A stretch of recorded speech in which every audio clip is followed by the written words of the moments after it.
morning. In the last session, we discussed about what is meant by JDBC and what is the requirement of JDBC and what is meant by JDBC API.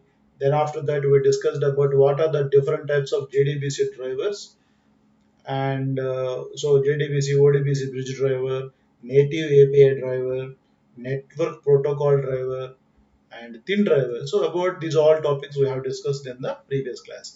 And also we also discussed that if you want to connect with the database, we need to follow three steps. We need to follow five steps. The five steps we need to follow for creating the database kind of Java program are register the driver class, create connection, create statement, execute queries, close connection. So these are five steps which are so these five steps. So we discussed in detail in the last session. So in this session, and also we have discussed about how to small sample program to connect with the database also. And also now I want to revise some small topics. If you are not familiar with the mysql, so if you want to show see the database, what are the databases which are there in mysql, you can use this command show databases. You can use this command show databases.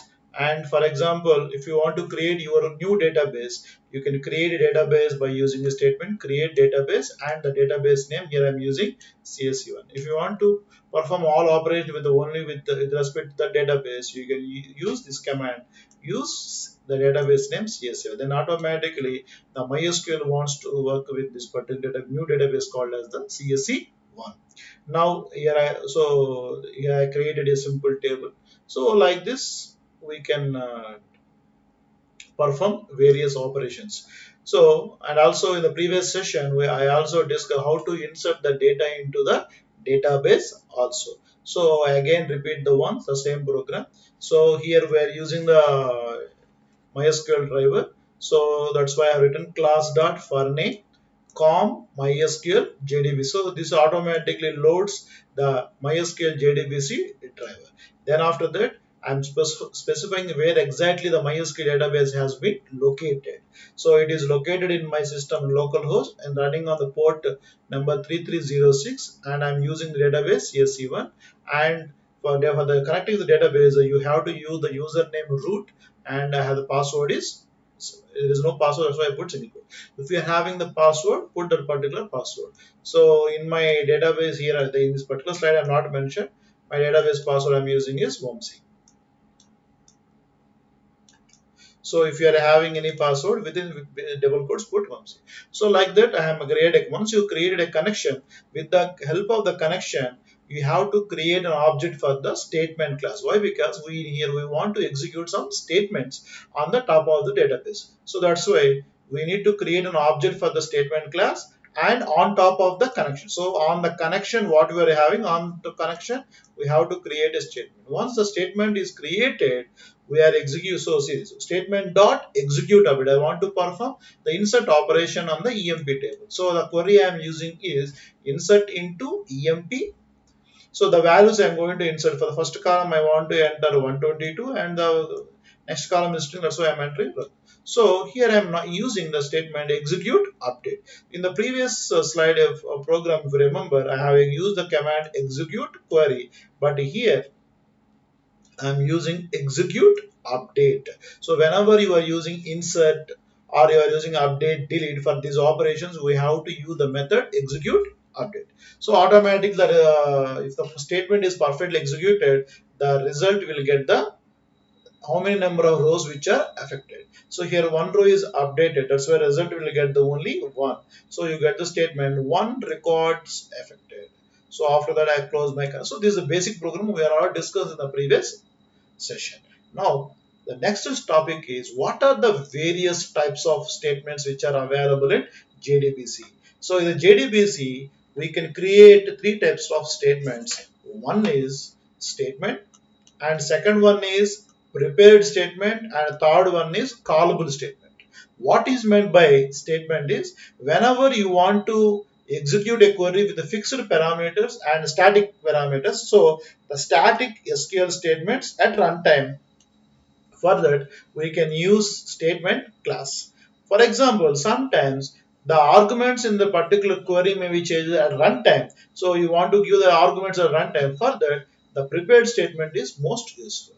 And also, we also know that database is contains we can perform the operand database over two types of things. One is query, and second one is the PLS, that is procedures or functions. So if you want to execute already in your database, if you are having any stored procedures, and those stored procedures we can execute by using a statement called as the callable statement. So basically in Jdbc we have three types of statements. One is normal statement, which is used to execute static SQL statements, and if you are having any runtime arguments taking statements, those are executed by using class called as the prepared statements. If you are having any stored procedures, we can use callable statement.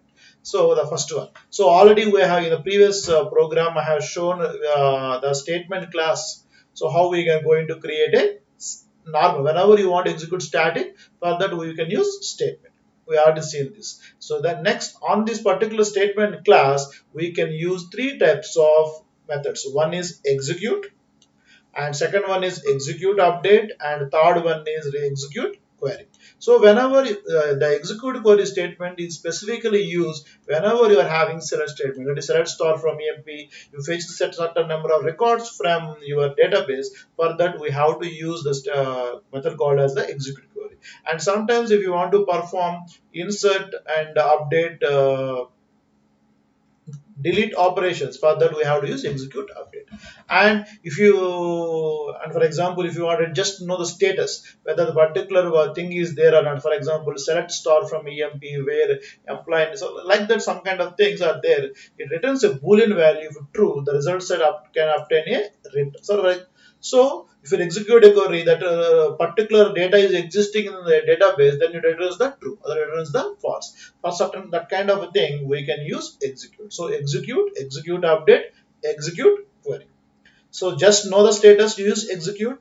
To get the updations, use execute update. And to get the data from the database and load it to your program, use execute query. So these are three things which respect to the statement class. So next one is prepared statements. So the prepared statement is the most flexible thing where we can supply arguments dynamically. So rather than this particular theory part, I can explain this particular concept with a small program. Please see this. So for example, I have one see this. What I'm doing is what I want to do is I want to insert into my EMP table. I have a EMP table is there. I want to insert into my EMP table, and I want to enter the values. In the previous program, if you see this, what we have done, we have entered the directly values 101 and ball. But here I am not entering the values. So I want to supply the values at runtime only, and also I want to insert multiple rows, not only single row. I want to enter multiple rows. How I can enter the multiple rows is, for that purpose I put here question mark. I put the question mark. Now what so here I want to read the data from the command prompt. So for the purpose I am using my buffer reader class. Buffer reader BR is equal to new buffer reader of new inputs. So I am reading from keyboard. How I can mention it is reading from keyboard is system.in. So from my keyboard, I am reading the data with the help of the buffer reader class. So see here I am asking the user to enter the ID, and after that whatever the information the user entered, I am storing in a variable called as ID, and after that I am retrieving the second parameter with the help of enter name, that is stored into a very string variable called as string. Like that I have read from the keyboard two parameters. One is ID and second one is the name. Now how I can store that particular data into my table? See here. So here, wherever you put the first question mark, it is indicated as mark number 1, and the second question mark indicated with the mark number 2. See here, so this query is created with respect to which object? PS, prepared statement. So now PS dot. So first, what is the first parameter I want to enter? The first parameter is an integer. That's why I am using PS dot set int of So the one is representing in the first question mark, 1 comma id. Whatever the information I have entered to id, I want to store it to the first column. And second is binded. Second, this is binded with the name. So that is string. That's why I'm using ps dot slash string. So depending upon the data type, for example, if you're using integer, you can use set int. If you're using string, go for set string. If you're using float, go for set. Like that, depending upon the data type, you can use the specific method. So once you have set these all the question marks, if you have any number of questions, for example, you have three parameters, go with ps dot, for example, the floating point value, ps dot set float of 3 comma name. Or if you are having some mobile number is there, ps dot set int of 4 comma mobile number. Like that, you can enter any number of. So that is the difference between the normal statement and prepared statement. What is prepared statement is the whatever the values we want to insert, we want to enter dynamically. So that's why here we are not mention the values, we put the only semicolon. So wherever the first semicolon is marked with the 1 and second semicolon marked with the 2, and those variables are bound with the specific particular marks. Once the everything is prepared, now simply what we are doing is ps dot execute prepared statement. So prepared statement is having all these methods. Once we call execute update, automatically the set int method and set string method both are going to be executed. Once the execute update method is perfectly executed, it returns the status, how many rows which are affected. That value I am storing into the variable I. Once I got that particular one, I'm simply printing system.println number of records affected. I want to do the insertion operation multiple number of times. I want to insert multiple. That's why again I'm asking from the user whether you want to continue or not continue. If I enter no, the program comes out of the loop. Otherwise, the continuous work. See how it is. This particular program is going to work out.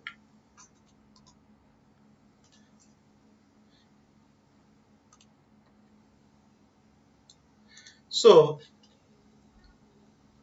see here, in the database, I have 6 rows are there. Now, from my Java program, I want to insert the more data. So I am entering 511 as the end ID, and I'm entering the name, that is CSC.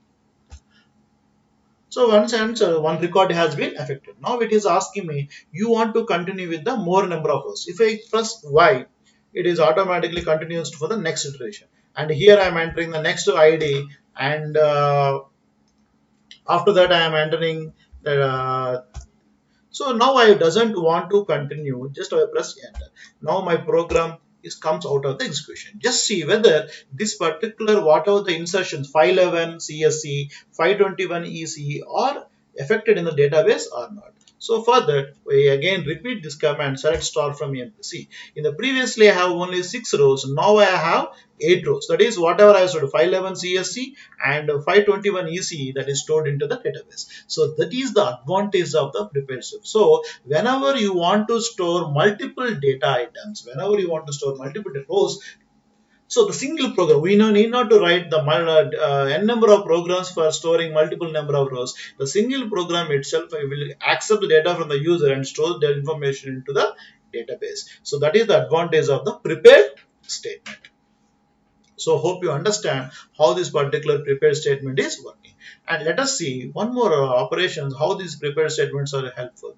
So whether now we are going to update our database. Now, for example, see my database here. In my database, I have one employee number is called as 123. The employee name I have JKI. So it is not a relevant JK. So mistakenly I stored it as a JK. Now I want to change it with the new thing. So for example, in this place, I want to store Janu. So how I can do that, update that particular row.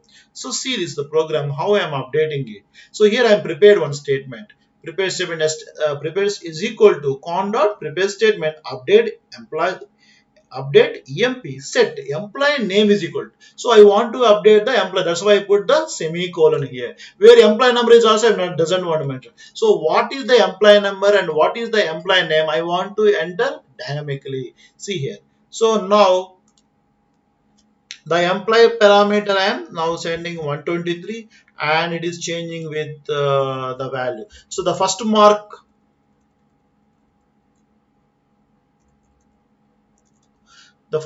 is associating with the for ename, employee name is string, that's why I'm using set string of, and the first question mark is indicated with the 1 comma John. So the 1 mark is binded with the John, the first semicolon is binded with the Janu, and second semicolon is associated with the employee number, that is a number, that's why I'm using set int. So that is mark is 2, that's why I have given the value 123, and simply I am calling the method execute update, then automatically particular execute update method going to execute, it will show me, it will gives us number of rows which are affected, that information I am printing. See the execution, how this is going to work out. So we directly see the output. So it is simply showing two records are updated. Why two records are updated? Let us see database. With the 123, I have one name is Raju and second name I have 123 Jay. So that's why two rows are affected. So it is showing me two rows are affected. Now let us see whether the updation is happen or not. So again we use the simple command select star from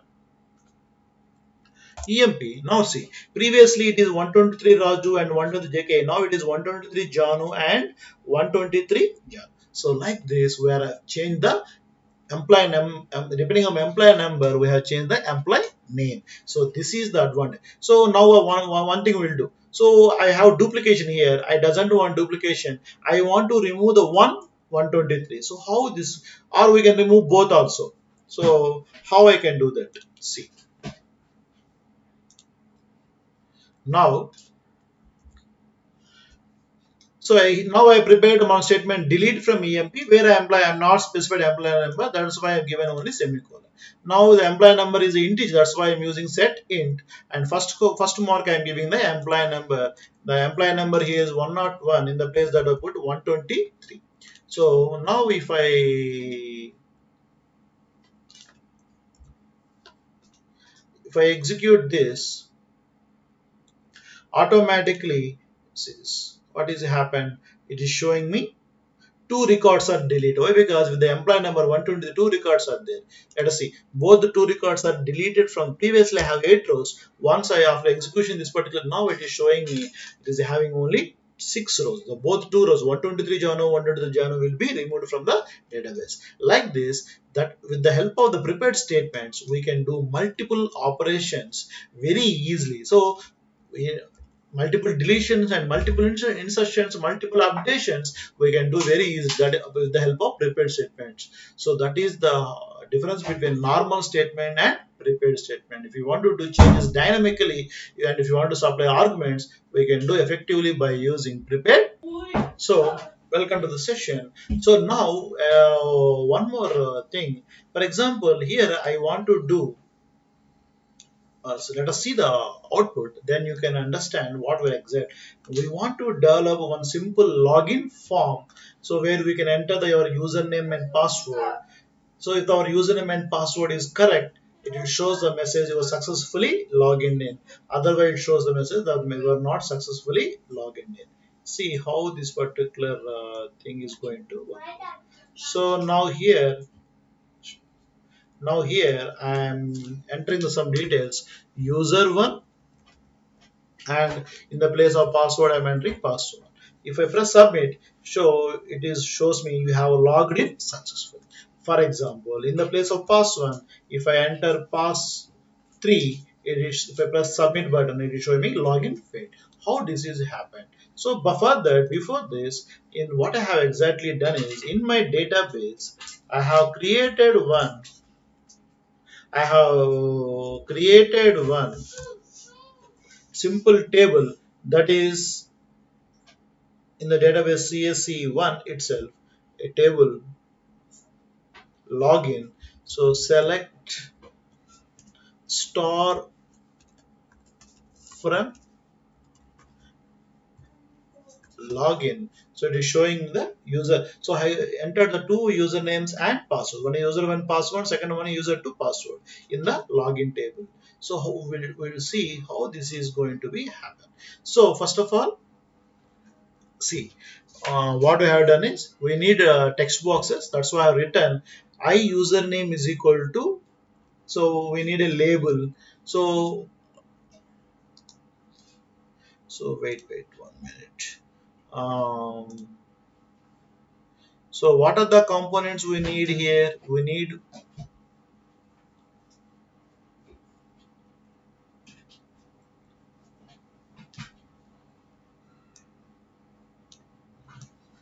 so here we need one label, username. For that our return is equal to new label of username, and we need the text field. That's why I written new text field of, it is accepting 15 characters for written text field of 15.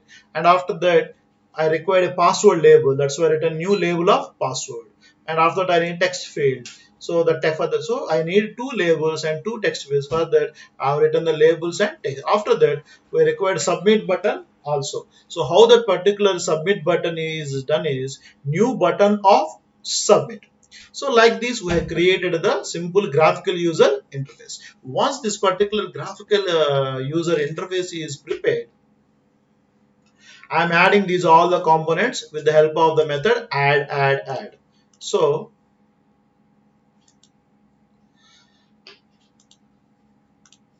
and now after this, I required in this particular buttons to balance particular way. That's why I'm using here border layout. So at the center I require border layout, and after that, so whatever the text information I am entering in text box, I am retrieving with the help of username dot get text. For password box I named as a password, that's why I named getting password dot get text. Once this password and username and password retrieved, how I am verifying this? How I am verifying is I am here with the help of one object DBC. What is DBC object? Here I am using a class, I am having a class called as DB connect. For the DB connect I have created one object called as DBC. What is database DB connect program is? So here what I have done is I have created one program, that is login menu, for the purpose of only having a GUI and the small syntax for displaying the data only. And for connecting the database, I have written the entire database thing in another thing. So here I have written the entire database connectivity program. So connecting database, here I am fetching.